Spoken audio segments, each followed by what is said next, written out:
Hello again, Legacy family. It seems like these online announcements seem to be more frequent than they ever have in the past, but it's just the necessity of the time in which we live. I've said it before and I'll say it again. It's been 50 days, 50 long days since we've been able to be together in church, and I have truly missed it. But I come to you today in this announcement with some good news. I'm holding in my hand a copy of an executive order put forth by our governor last week on April the 21st. In it, it details some guidelines for churches to be open as an essential part of our state.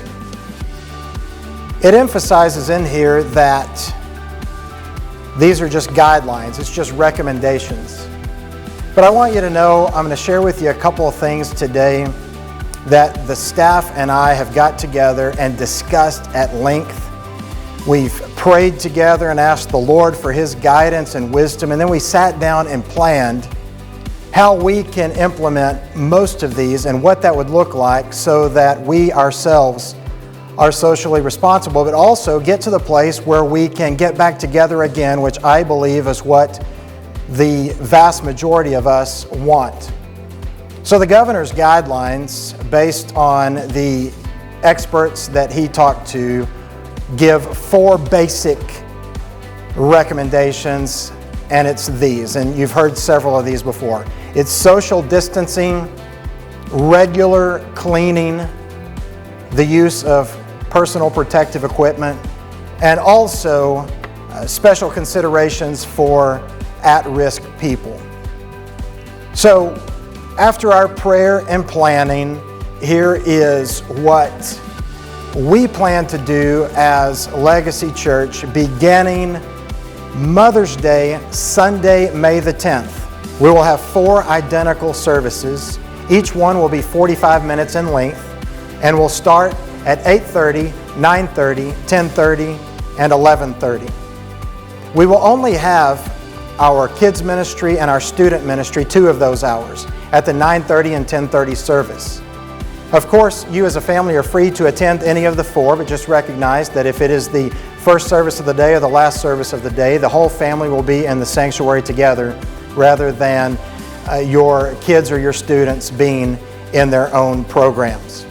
Additionally, as a social distancing measure, we will continue to have the same entrance into the church as always. The only difference is we will have a designated exit through the side door of the sanctuary just to keep separation as much as possible for people that are entering for a service versus those that are leaving for a service.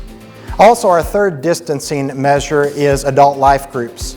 I know it's been awkward, it's been uneasy having these on Zoom, but we have decided that in the best interest of all of us that we will continue to keep adult life groups meeting on Zoom only throughout the month of May. The second recommendation was that of regular cleaning. Because of some generous donations of a company, we have acquired a good amount of medical grade disinfectant. We're going to take the next 2 weeks and make sure we have a deep cleaning of the building in preparation to see you again. In addition to that, we will have Clorox wipes and the disinfectant that we will be using in between the services on the days that we are back together. Also, I'm thankful for the forethought of our Legacy Littles as our kids play with toys, chew on toys, that now they are preparing 2 separate bins so that each hour kids are back there, it is a fresh set of sanitized toys that our kids can play with and do so safely. That third recommendation is that of personal protective equipment. I know many of you right now have your own face masks. Many of you in our church have been making those for other people and been generous in giving those out. If you have your own face mask and you feel more comfortable wearing that when you come to church, please do so. Please bring it with you. Wear it if you would like. If you do not have one but would feel comfortable with one in the church setting, then we will have some provided for you. In addition to the masks, we plan to have some latex gloves available, and we always have an abundance of hand sanitizer that you can use. Just whatever we can do with personal protective equipment to make us safe.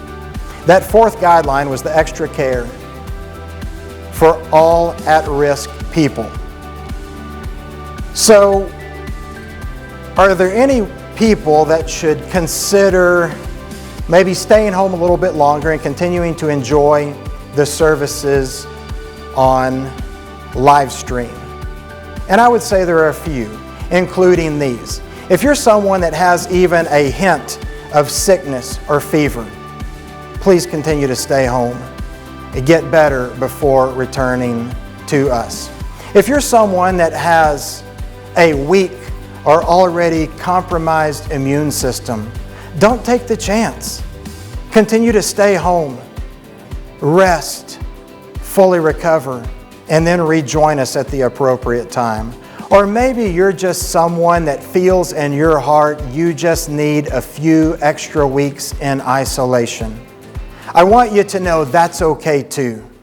There's no need to feel guilty, there's no worries, and there is going to be no judgment, because what I really want is when you come back with your church family, I want you to feel completely comfortable. I want you to focus fully on worshiping the Lord and the blessings that He's given you in your life. So that's it, church. I just wanted to share with you these things today, our plans to begin reopening our church. I want you to know we live in a great state. I'm thankful to live in the state of Texas. I'm thankful for our leadership. Governor Abbott, Lieutenant Governor Patrick, and the rest of the leadership team have designated churches as essential. They haven't put strict guidelines on us, and they've recognized the value in us congregating together. So I was excited when I got these new orders that basically give us freedoms to meet together. But as a church ministry team, we want to do so in steps in order to make you feel more comfortable, to make all of us protected, and I think it is good social responsibility. So I hope to see you on May the 10th. I hope that you come excited to get back together again. We may not be able to shake hands or hug. We may just wave at a distance. We may see each other in passing in the parking lot as one family's driving in and another's driving out. But how nice it's going to be to begin getting back in church. I have missed it. I have missed you. I told somebody recently that if you wanted to go into ministry as a career, then these last 7 weeks would have been perfect. You just preach or teach to a camera. I want you to know I'm thankful that I had the opportunity to do so, but as the weeks drug on, I disliked it more and more because I miss seeing you. I miss seeing your faces. I miss seeing your families. I'm looking forward to May the 10th so much. I hope you will too. And God bless you. Join us online one more week. We'll continue to roll out things as they become available. But in that time, mark it down on your calendar. Pray about it. Plan for it now. God bless you. And thank you again for allowing me to be your pastor.